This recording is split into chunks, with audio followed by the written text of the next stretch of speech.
self-scout, what do you do when you don't know your opponent? Well, the good news is we do a self-scout after every game, and so then we go back and work on some things that we have to get better at. A lot of times we focus on our transition defense and some scenarios, and I think we got caught in that a little bit against Illinois, so we can focus on that, focus on continuing to be efficient offensively. And now we've got a few more days of trying to figure this all out, but the tournament begins today, so it's a lot of fun. So you'll go and watch the games in person? No, we won't. Okay. No. When are you going to go then? We'll go down the day before. I guess it starts today, doesn't it? Right, The day yeah. before, okay. Yep. So tomorrow we'll leave. Tomorrow is Thursday, Yes. is that right? You've had some good luck in tournaments dating back to South Dakota. I mean, how's this team look coming in at the end of the season?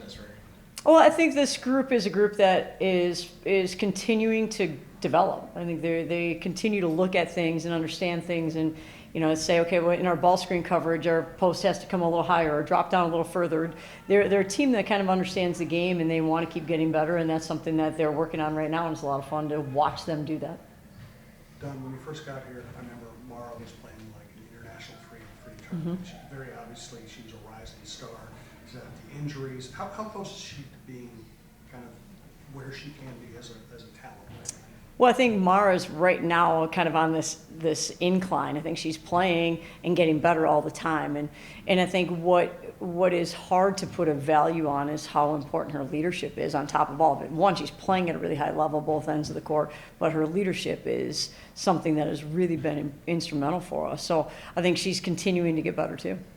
And as far as her shot, how close, I mean, her shot is looking pretty good these days. Is she, her shot, her scoring around the rim, her strength, her defense, it all looks really good. I think she's playing at a really high level right now.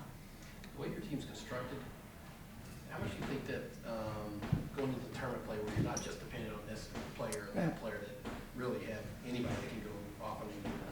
Yeah, and ideally that it does one of two things for you. It sets you up to succeed because hopefully you can take what the defense is giving you, type of thing. And so they're playing off of this kid, well then she just shoots it, or they're forcing you to throw the ball inside, or we're attacking inside. And so it sets you up to have success against a lot of different styles. The hard part is, with some teams, it's kind of like, well, we defer to someone else. And the good news about this team is that hasn't been us.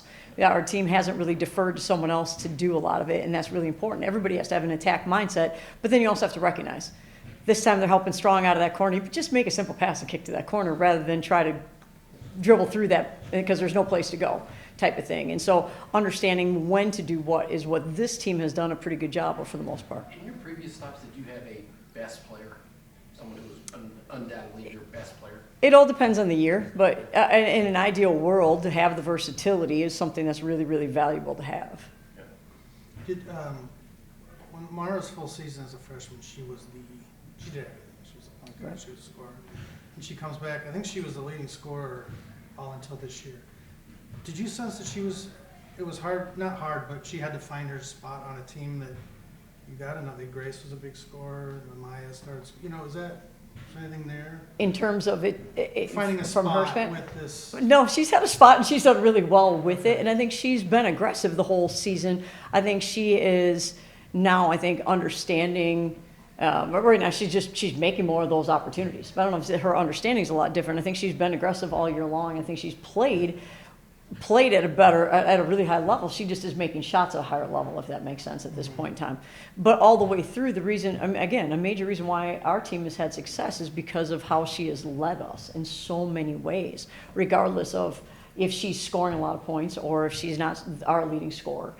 So I just think there's so much value in that. And I think, again, her best days are still coming right now. But did it take her a while to come back? Yeah, it did. It took her a while to come back after missing parts of 2 years. At the same time, I also think she was someone who wasn't trying to come back as the same player. She was trying to come back as a better player.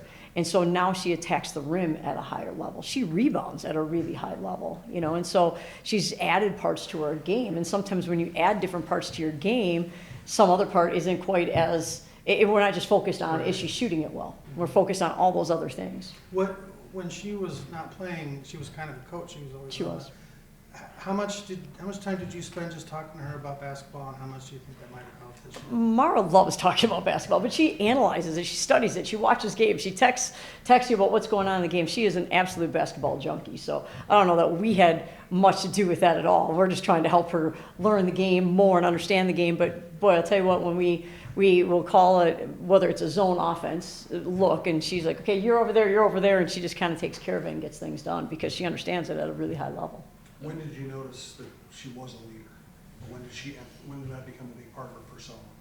Well, I think because of who she was right from the beginning, she was naturally a leader for us. I think understanding how to really do that and embrace that took some time to figure out. I think the last 2 seasons, she's been a very good leader for us from the bench, right? But this year, I would say right from the beginning on day 1 back in June is just, you notice that she was a leader who wasn't dependent on how she was playing, if that makes sense. You know, she was someone who was just always saying the right things, doing the right things, whether she was making shots, missing shots, whatever the case was.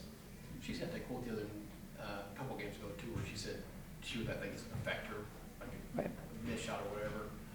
Is that just maturity or getting older, being more experienced? You kind of learn not to let those things drag you down. Well, I've coached some players who never quite get that, so I'm not sure the maturity automatically does that. I just think it's something that Mara, again, she's a basketball junkie. She wants to be the very best. She wants to continue playing, and she's going to have a chance to do that. I believe that at a very, very high level, you know, provided she stays healthy and all those kind of things. But in order to be your best, you've got to grow your game in every way possible, and that's what she's doing, and she's doing it in leadership as well. So you guys have done a good job publicly, whether ranked, unranked, all that, not really paying attention to it. But to be in that top 16 reveal here, is that something you're mindful of when your players talk to? Is it something, you know, the opportunity that is there for you guys? Well, I was actually hopeful that they didn't see it right before the game at Illinois, because at that point in time, it's something that, you know, you want to have happen for your program, for your team. Thankfully, they didn't see it, because then that takes away from what your focus was at that point in time. I think for this team at this point in time, the body of work that they've put in is something that it's being recognized at a level where, you know, we're playing in the best conference by the metric system in women's basketball, and you can argue maybe the best conference ever in the history of college women's basketball based upon how many teams are ranked in the top 25 of the net, which used to be they had a different one at the RPI. When you look at teams right now looking at host sites, the Big Ten has the most, and so to be able to play in the quarterfinals in the Big Ten tournament is something that this team has worked really, really hard to get to that point. So it's something I think they're aware of. But being aware of it and having that as our goal isn't what our goal is. Playing at a high level and getting better and having fun while we're doing that is what our goal certainly is. And so we focus on the process. Again, transition defense, ball screen coverages, scoring around the rim, passing, taking care of the ball, those type of things. And then just keep building from there and see where it leads. And you are sure glad that you had the foresight to say, well, just in case, let's clear out Williams Arena for that week. I did send a thank you to our text to our administration, because, you know, to have the confidence, the belief that our program at some point in time, meaning 1 year from now, be in a spot where maybe we could do that, was something that they had to kind of take a leap of faith on, that our program would be at that level this year. And so very thankful that they did do that. And so, yes, thank you to the people who made that happen. Go ahead. It feels like there's a lot of natural leaders in that locker room. What is the impact of having a strong culture heading into the tournament?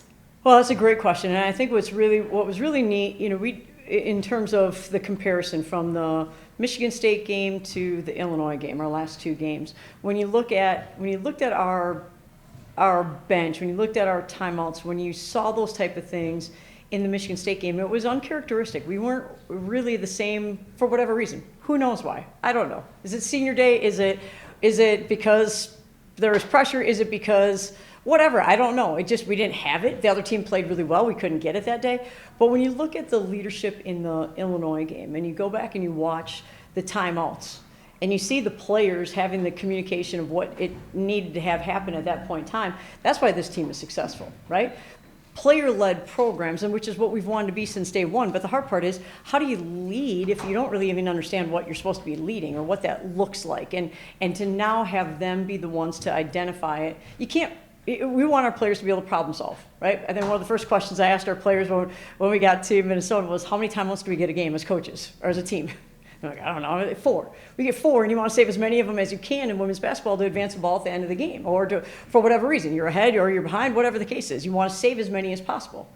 So that means there's an awful lot of times during the course of the game that the players have to be able to make adjustments on their own. But they have to know how to be able to do that. They have to understand what that looks like, but they also have to have the confidence of doing that. And we tell them all the time, like, sometimes the spirit is going to move you as a player to go make a play and to go maybe double somebody. That isn't necessarily what's drawn up, but you have to trust your instincts in the game, and then that's great. But the other players have to make reads around you too, and they have to cover up at that point in time because you just left your player to go double somebody else. And so I think this team has learned how to communicate. They've learned how to make adjustments. They've learned how to help each other. And then they've learned if it doesn't work, well, then we better try something else at that point in time because that wasn't working very well. So problem solving is really big in our program, and they're doing that. And I think that's a major part of leading for this team. Awesome. Thank you, guys. Thank you. Thanks, Coach. How about your shot right now? And what's the process been like getting back to where you have the kind of confidence you seem to have now? Just keep shooting. I mean, they tell me every day in practice, and I get the reps up every day. So it's just a confidence thing, and once you see one go down, then they tend to keep falling. So yeah, just keep shooting. For any of you three, do you have a story or a moment that explains Dawn's attention to detail? Oh, do we have one story? That's the question. I have one, actually. You got it. Not the current shoes I wear, but shoes I wore 2 years ago. They're like the JT cuts, and they worked well for my feet. And so I was having some, like, just some pain down there, like soft tissue stuff. So Steve's like, we should get you back in those shoes. She told order those exact pairs. So I think we still have, like, she ordered every pair in the country she could find, like the JT cuts KL version. And I had 6 pairs sitting and waiting for me just because they worked well for my feet. Sophie and Amaya, can you talk about what it's been like to watch Mara work her way back, to this level? over the Yeah, last few I years? mean, I miss playing with her. The only, the only real season I got until this season was freshman year. So it's just been super exciting to see her back on the court. I also think just, like, it takes a lot to work through injury through 1 year, 2 is insane. So knowing her dedication, she's coming back, she's strong, I mean, she's shooting it. I like kicking it out to her, letting her let that fly. So it's just been a lot of fun. She's enjoyable to be around too. This is for anybody, but when you've worked really for the last 3 years to get to this point, get the buys and everything, what's your mindset when you go? Do you feel like is there more? Are you tense because you've worked for this, or are you excited and feeling free about it? How does that work in your head? I think we found that when we play our best basketball, we're loose and we're having fun as a group, and like that's something that we've continually talked about in huddles, especially in games, practices. So I feel like knowing that, I don't think we can be tense, and I feel like we're having a lot of fun. We've stayed loose, and I think that contributed to our run this past season. Dawn was just saying that you're a basketball junkie, that you text a lot, and you analyze games a lot. She also said that you developed into a leader here. It's hard to put a timetable on something like that. Can you talk about both those things? Are you a basketball junkie? And Yeah. And how did the process of you become kind of a leader that Dawn recognized? How did that come about?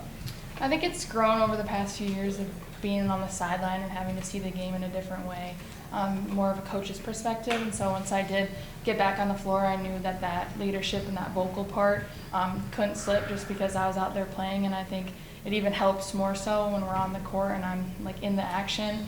Sometimes from the bench it can be hard, but just knowing that I've done it and that I can make an impact off the floor. So now that I'm on the floor, I can kind of lead in that way too. But I think all of us have stepped up in a great way. Being a leader vocally, I think all of us do it. And I think everyone on the team feels confident in having that vocal leader aspect as well. So it's not just me, but it is something that I pride myself on. You guys all were stars in high school, if you're in school.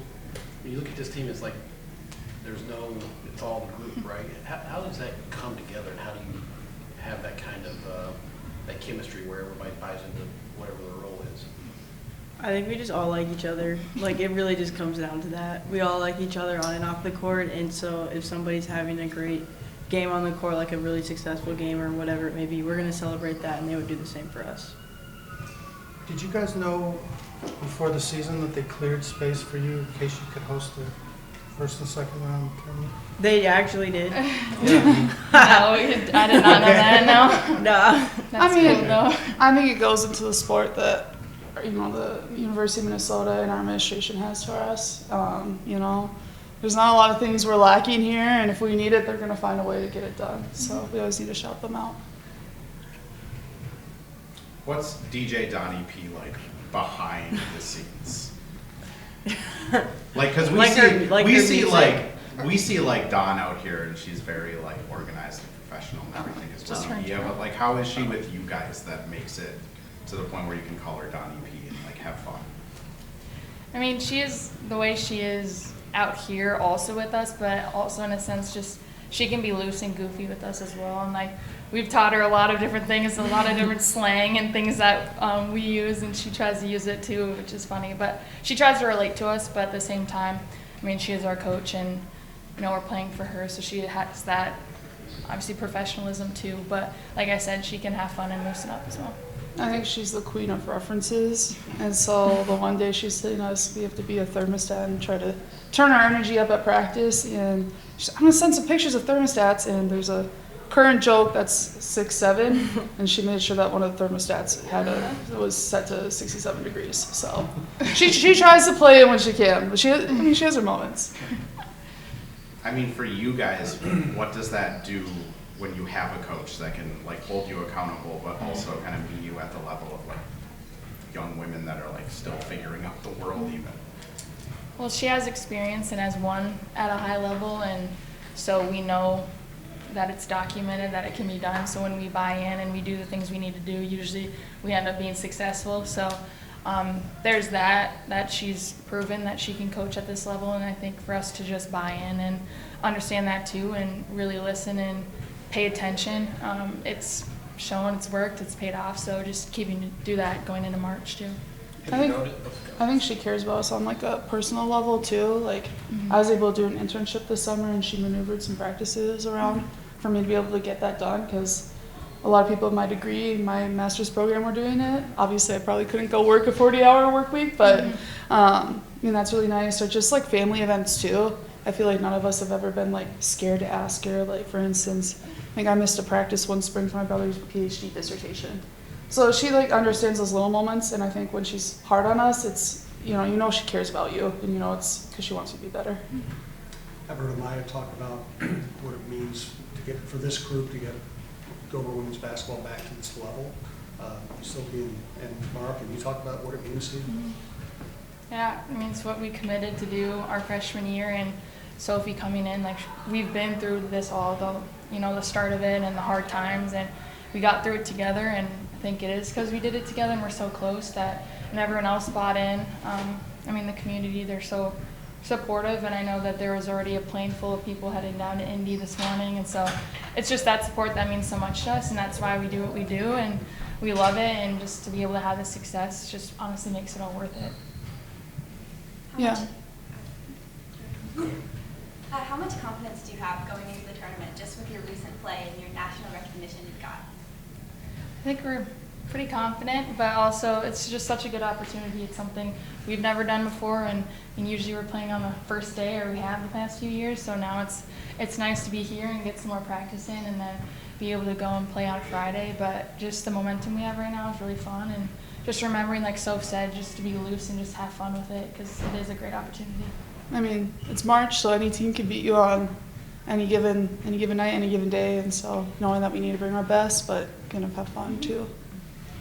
Can you notice a transition from regular season into postseason now with the coach and practices here? You can go. Yeah, I don't know if we have. I feel like last year we kind of got a taste with it during the WBIT. I felt like we kind of found a different momentum during those games, and I feel like we've carried that into our season.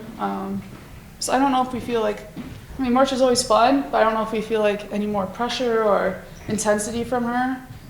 Because again, we need to stay loose, we need to have fun, keep playing how we're playing. We have time for 2 more questions. Sophie and Amaya, just obviously like senior night at the barn didn't go how you guys wanted, but like have you been able to kind of reflect back at just like how many people were there and that atmosphere and just getting that sense of pride in what you did? I'm sorry.